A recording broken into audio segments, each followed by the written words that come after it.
Okay, we're still at the Riverside Museum, Jaguar Day, and I'm going around looking at E-types, and I've come across a lovely E-type, and I found the owner, Ian, isn't it? It's Ian, yes, that's right. Thank you, Ian. And Ian's going to tell me all about his fabulous E-type.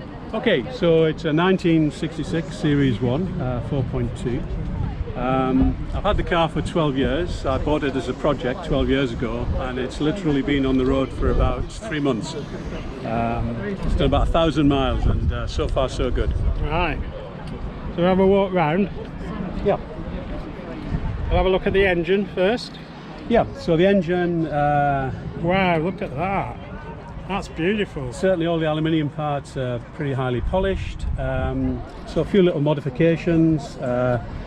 Accelerator linkage on the original E-types was basically a lever device with rods, which from the accelerator pedal to the carburetors, there was a lot of movement before something moved at the carburetors. This was a modification that I probably bought about 6 years ago. I'm not sure it's available now, but it's got proper rose joints and so on, so the action is very smooth.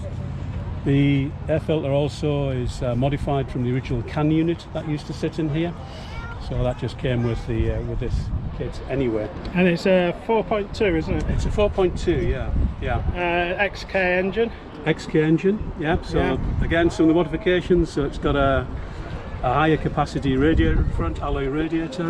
Tend to overheat, don't they? Tend to overheat the Series 1 models, yes. But it's also got a proper cooling fan associated with that as well.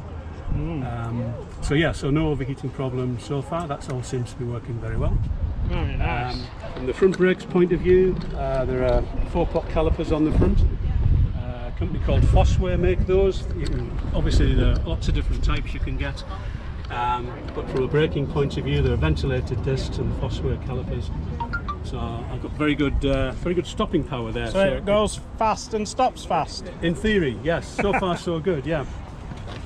So most of the original dials and switches are original. The leather and the leatherette cloth inside are basically done. It's a company called John Skinner provided the seat covers. Yeah, not that I knew anything about trimming to start with, but you learn quickly.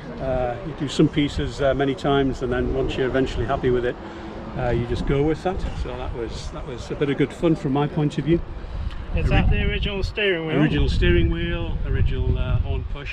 Yeah, pretty much everything original that you're looking at there. The dash top is new, but apart from that, everything else that you're looking at is original.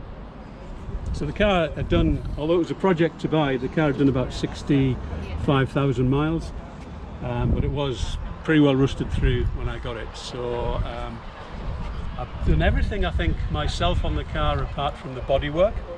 Yeah. The bodywork I got done by a company in Bridgnorth. Unfortunately, they're no longer in business. They went out of business around about COVID time. But the guy who did the actual bodywork and the spraying, he's now working for another company, so he's not lost, so to speak. So he's made an excellent job of the bodywork, shut lines, everything.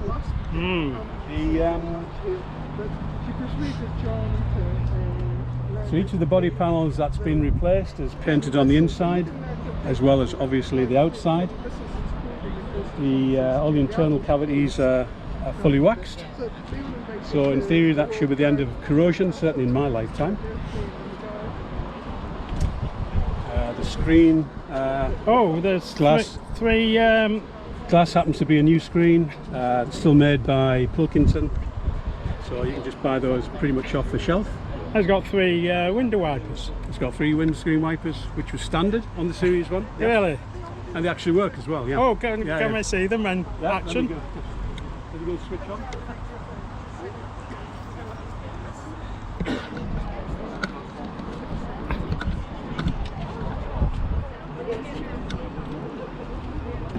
There you go. There you go. Very good. There we go.